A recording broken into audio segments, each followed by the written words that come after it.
Alright, we back with another video from React to El Chapo, how he got treated in prison. Now, I ain't gonna lie, this is unrelated to this video, but I just now did a Beyond Scared Straight video and that shit got blocked, bro. So this would have been my fourth video, but it's my third one.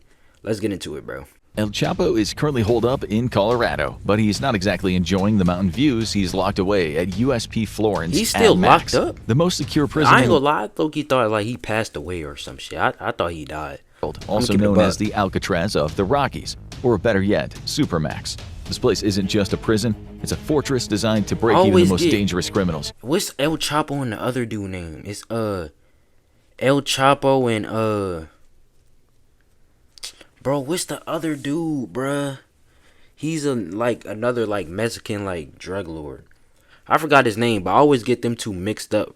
Inmates spend most of their day in solitary confinement, with tiny soundproofed cells that make sure they barely see or hear another human being. And on today's episode of the Infographic Show, we're going to reveal what El Chapo's life in prison is actually like. My bad, in 2019, Joaquin Guzman, also known as El Chapo, was sentenced to life in prison for his many crimes as the former head of the Sinaloa drug cartel in Mexico. These crimes included conducting a continuing criminal enterprise, large-scale narcotics violations, drug trafficking conspiracies, murder conspiracies, money laundering conspiracies, and unlawful use of a firearm, which is kind of anticlimactic. Yeah, hold on, I had to search that, my bad. I wasn't paying attention, but him and Pablo Escobar, I always get them two mixed up, but I'm locked in. And that's why today El Chapo is locked away in the same infamous prison that once housed criminals like Ted Kaczynski. Not that many people feel sorry for him. What type of name is that? He once told investigators he personally killed between 2,000 and 3,000 people. The population of a small town. And that's not even counting the countless lives lost to the cartel that he damn near, they said it's a small town. That means he damn near killed the whole entire, his whole entire town, bro. Or the devastation caused by the drugs he trafficked. But now that we have the basics, let's walk through a day in El Chapo's life at ADX Florence. 6 to 7 a.m. Guzman wakes up in the morning after a rough night's sleep. As with most prisoners in the Supermax facility, bad sleep quality is a problem. That's partly because his bed is made of cement, one of the least comfortable materials on Earth. Them niggas don't There's even try. There's a thin mat, but no real mattress. Just enough padding to keep him from sleeping directly on cold, hard concrete. And if that wasn't bad enough, 3 steel posts rise from the bed's edges, reaching just above the mat. If the guards decide he's a problem, or if they're just having a bad day, they could strap him down at the wrists, legs, and even his head. No plopping into bed for Guzman unless he wants to crack his head on solid steel. He opens his eyes to look around at the 7 by 12 foot reinforced concrete cell that he's trapped in. To put that in perspective, it's about half the size of an average North American parking space, or if you prefer a cozier comparison, I got a feeling he's still able to escape from that shit, bro. But that's it. His living quarters are less than your average Walmart parking spot. The reinforced concrete is meant to prevent escape attempts, which is good, considering El Chapo has already escaped from prison twice. In 2001, it was via a laundry cart he hid himself in. His second successful escape attempt in 2015 involved him making his way out through an elaborate tunnel. We'll get back to that one later, as it's influenced his current prison. How do you even come up with that shit? How do you, one day is oh yeah, tomorrow's the day. I'm finna escape in a laundromat cart, bro.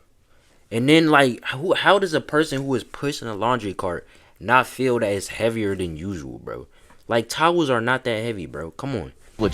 Neither of those escapes are likely to happen again, given El Chapo's current living conditions. The former cartel boss, like other prison inmates, now spends 23 hours in his soundproof and tamper-proof cell. Guzman walks over to his stainless steel sink, which also happens to be his toilet and water fountain. An appetizing mix. Most people start their morning by washing up, brushing their teeth, and freshening up for the day. But in Supermax, water is strictly controlled. Every drop is rationed. His sink, his shower, and his toilet are all on timers. And forget about a tap. There isn't one. It could potentially be broken off and used as a weapon. So Guzman brushes his teeth and washes his face as quickly. So they really up in there thinking about every single thing.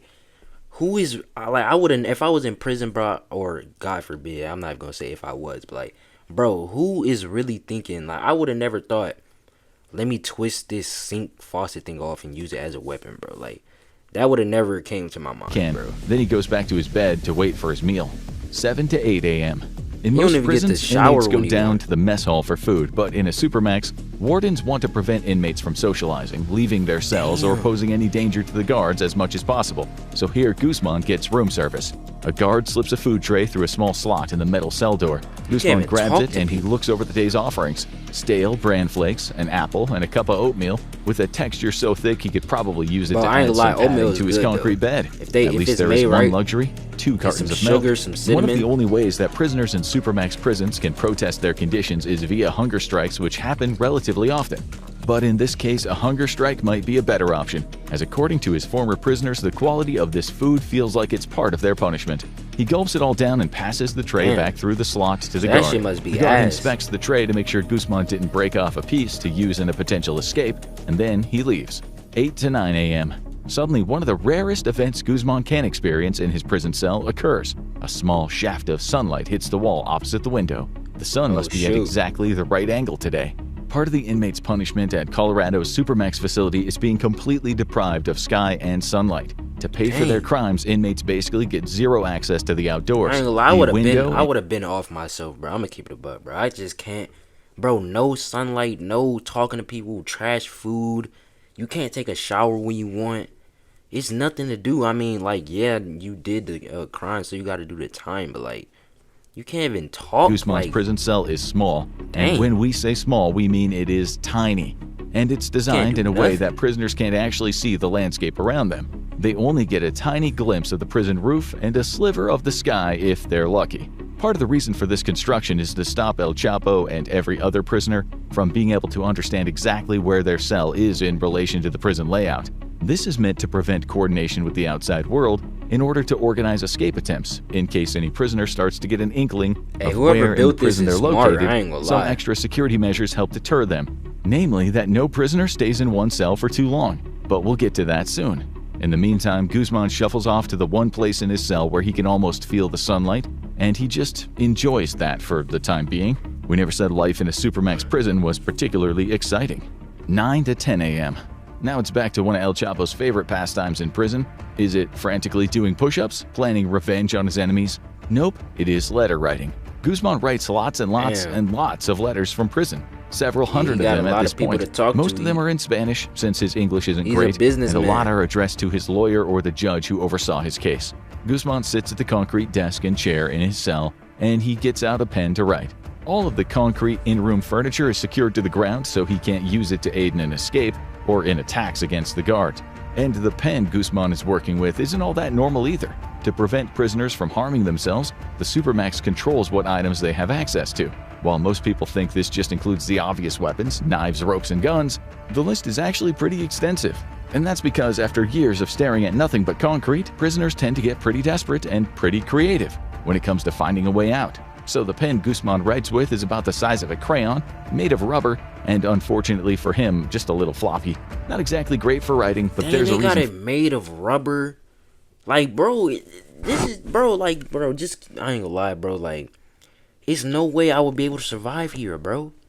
They like, bro, what is he gonna, I mean, I know it's something that you probably could think of to do with a crayon, but, bro, come on, just, dang, bro. I mean, hardwood and metal pens can be turned into weapons, dangerous to both guards and inmates. And in Supermax, they're not taking the risk. Guzman sets about writing his latest complaint about the lack of visitation rights for his wife, Emma Coronel, and daughters. His 2 daughters are studying in Mexico, so any visit would require a bit of travel and coordination. In 2021, Guzman's wife was also sentenced for drug trafficking. Who doesn't love a family business? Since her release in 2023, the judge has been reluctant to let Emma visit Guzman, mainly as she was one of the people who helped El Chapo escape prison the last time. 10 to 11 a.m. Guzman sits back on his bed to do one of the only other things he can: watch TV. It's a 13-inch screen, and the only programming allowed is educational, religious, and some recreational content. One report says that some Netflix movies and DVDs are also available as long as they're rated PG. So El Chapo probably can't watch El Chapo in his cell, which is a real shame. He's more likely to find the prison recreation department's channel playing yoga and step aerobic tutorials.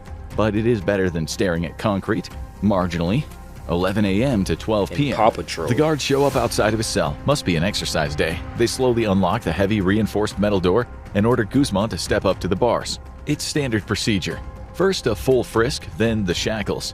Only when he's fully restrained will they escort him from the cell. Reports vary on exactly where Guzman gets to exercise. Some prisoners use an exercise pit. There might even be more than one. But when we called the warden to confirm, we were told to mind our own business. El Chapo probably doesn't get to visit the semi-outdoor cage. Instead, he gets about 1 hour per week to exercise, likely in an indoor cell. He's never alone, always escorted there by 2 to 3 guards. And even then, he stays shackled the entire time. So yeah, we're guessing burpees aren't really on the workout plan. Maybe if he behaves himself, Guzman could earn access to a semi-outdoor cage. But even then, it's not exactly a breath of fresh air. I ain't lie, it's still mostly enclosed. What sentence does he have? Does he have like a life sentence? Does he have like 30 years? Because, bro, if he has life, bro, he just needs to call it quits. I ain't gonna lie. And from elements and sunlight, not so much don't can expect do. a scenic jog. None Prisoners to in look forward Supermax to. pace around a tiny concrete courtyard, boxed in by barbed wire, while armed guards watch from the towers, ready to take a shot if needed. Not exactly the best spot for a relaxing morning Pilates session. And then, as suddenly as one of the only hours outside of his cell began, it ends. The guards escort Guzman back. He shuffles shackled up down the hall toward his cell. 12 to 1 p.m. Lunchtime. Not exactly that Guzman actually worked up a sweat or anything, but it's still good to get another meal. Well, actually, considering in 2018 the Supermax was spending $3.50 for each inmate's meals per day, maybe it's not that good. And as the lunchtime trays slip through the door, he realizes it is as disappointing as usual. A small hamburger, unsalted potato wedges, fruit that may have expired some point last year, and ketchup. The potatoes are cold, and the burger's so hot he can't touch it for 20 minutes. Everything is completely unseasoned except for only one spot on the patty that apparently had an entire salt shaker dumped on it. This Supermax must cause weight loss. 1 to 2 p.m. Guzman bangs on the bars and the walls to get a guard's attention. He knows the cell is soundproof, but he figures he'll try anyway. There's not much else to do. He's supposed to get at least 2 15-minute phone calls per month.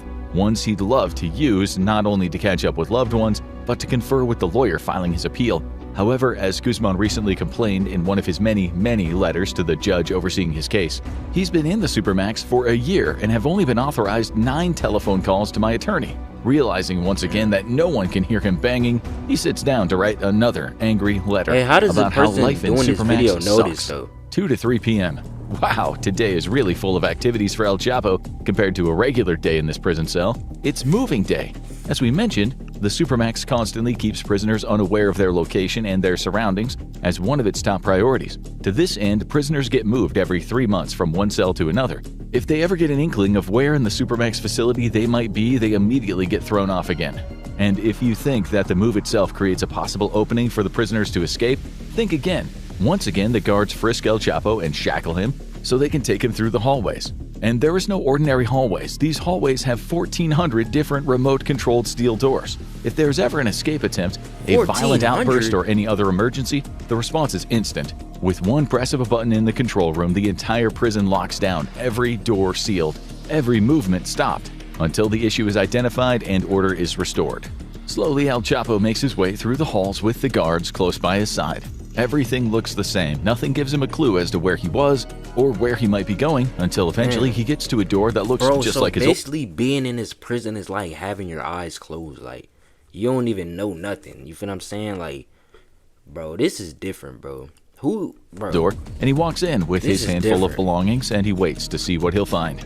3 to 4 p.m. Part of the reason Guzman is anxious about his new cell is because some of them hold unpleasant surprises. It's not uncommon to walk into a new room and find the walls smeared with feces.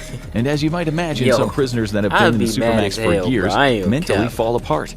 Some had, well, let's say, issues to begin with. Guzman walks in and thankfully he sees no feces on these walls. That's a good day. He looks at the same 4-inch window, the same concrete bed, and gets ready to settle into the exact same routine as usual. 4 to 5 p.m. There's one trick prisoners can use in the Supermax to communicate with each other, and El Chapo figures now's the time to check who his neighbor is and hope it's someone he can occasionally chat with.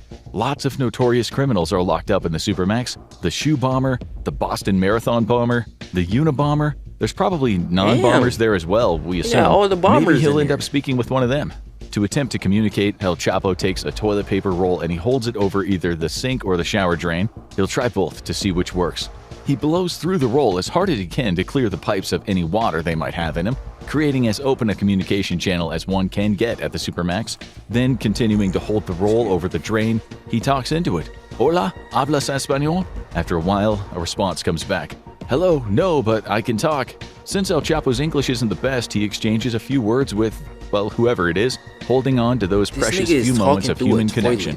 5 to 6 p.m. It's time for some light reading. Prisoners are allowed to ask for books out of the prison library, always subject to good behavior, of course, and they can read them in their cell. Once again, the language barrier makes reading a little difficult for El Chapo, but he manages to muddle through. There is one light in his cell that's controlled by the guards. Without it, it's pretty dark in his room, no matter what time of day it is. With it, Guzman has enough light to make out the words on the page and read. He sits on his bed with his latest book and he passes the time. This is a huge change of pace from his first prison experience in Punta Grande. There, he managed to run his whole drug empire from inside of the prison. Perhaps one of the many reasons he's not allowed to make frequent phone calls now. There would be parties, yes, parties all the time. With a long sigh, Guzman sits back and wonders why he ever party in prison. Like, bro, this nigga was having fun, like it was a normal fucking, like he was in the outside world just throwing parties and stuff. I wonder if they had his first prison, where he was having as close to the time of his life as he can have behind bars. 6 to 7 p.m. The last meal of the day slides underneath El Chapo's prison door, signaling that soon it'll be time for bed. Tonight's delicacy is meatloaf. Not that any particular flavor of meat can be identified. A scoop of potato, the most flavorless gravy known to man, and 2 pieces of bread. Even though the meal is anything but appetizing, eating at least gives Guzman something to do for the next hour. Slowly, he chews on his meal. The meatloaf in particular requires a lot of chewing, and he wonders how many days he's been in the Supermax at this point. Time seems to blend together when you're having no fun at all. 7 to 8 p.m. Guzman decides to take a quick shower. The water seems to be on right now before getting ready for bed. He doesn't get nearly as much water as he'd like since the shower is timed. Imagine that nigga taking a shower and that water so prisoners don't accidentally drown in their cells. While washing himself, Guzman looks down at the shower floor and he's reminded of his last escape attempt in 2015 from Altiplano in Mexico. His associates dug a tunnel under the prison that connected to a hole in his shower floor. One night, Guzman slipped away through the hole, and by the time the guards were alerted, he'd already hopped on a motorcycle that had been left for him and he drove away. The water flow now stops completely. Guzman dries himself, puts on his clothes, and goes back to his book in bed. His back and head are in agony, like they have been for days. Unfortunately, medical attention doesn't come quickly in a Supermax for anything other than dire emergencies. In September 2021, Guzman submitted an affidavit to a U.S. court, essentially saying that his physical and mental health were falling apart. Something about the total lack of sunlight, social contact, family contact, and no hope of escape before death. I have suffered a lot, Guzman writes, due to the treatment in AdMax. I now suffer from headaches, memory loss, muscle cramps, stress, and depression. I have suffered a lot. Suddenly, the light switches off. Guzman lies down and gets ready to sleep. As the light being off means the power to the TV is off as well. He closes his eyes, trying to drift off into a fitful sleep, but he knows it won't last.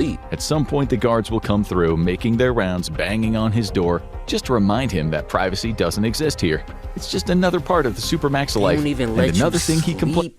Bro, imagine you in a good sleep, bro. You got a nice dream. Somebody just come banging on the door, bro. Yo, don't go to prison, bro. About in a recent letter, and so ends another day at Supermax. Not worth it, bro. There is some kind of method to the madness behind El Chapo and most prisoners at the Supermax's daily routine.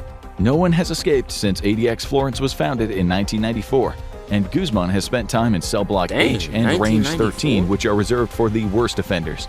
That being said, groups like Amnesty International agree that El Chapo deserves to remain in prison for life and kept away from innocent people. But they argue this kind of treatment in prison facilities crosses the line into inhumane. The ACLU, American Civil Liberties Union, called Supermax prisons cruel, inhuman, and degrading. Many everyday citizens don't really care, as El Chapo is responsible for the murders of thousands of people at least. Wait, he was I thought he was just a drug lord. I didn't know that he was killing people. Alright, that's kind of crazy, I ain't gonna lie. Most members of society. But many now say it's a myth that only the worst criminals are locked up in a Supermax facility. Eric G. King of Kansas City got sentenced to 10 years in prison at 29 years old for throwing 2 Molotov cocktails into a local congressional office. The congressman Emanuel Cleaver II was not in his office at the time, neither was anyone else, as it was 2:52 a.m. Essentially, it was arson of an empty building and property damage. But since King got into fights in a couple of other prisons he was held in, eventually he ended up in Colorado's infamous Supermax. He described his experience in a Reddit AMA. After years, the silence or kind of silence becomes its own noise. You can become immobile, psychological issues start to pop up. No one's there for you. No one cares if you get hurt, sick, mentally unwell, if the food is horrible, or if you're sad or having a depressing week. You are on your own in every way for years. The silence and the isolation are two constants in every one of El Chapo's days at the Supermax, slowly eroding his sanity and whatever existed of his humanity in the first place over time. Even Robert Hood, an ex-warden of the prison, had only bad things to say about it. This is not built for humanity. I think that being there day by day is worse than death. Do you think El Chapo's treatment in Supermax is fair, or is it too extreme? Should prisons be... let me know what y'all think about that question. Y'all think that he deserves to be in there? I ain't gonna lie, I didn't know that he was killing people. Plus, it's like, bro, y'all can say that he shouldn't be in there, but if y'all bring him to a different prison and then he escapes, then it would be their fault for bringing him to another prison. They just trying to stop him from escaping. But what they should have done, if anything, is just bring him to a more like guarded prison and just not, you feel what I'm saying? Like, it could be that same, it could be the Supermax, but don't have it to where you can't even talk to people. You can't, come on, bro. At least let them talk. But let me know what y'all want to see next, bro. I'm out of here.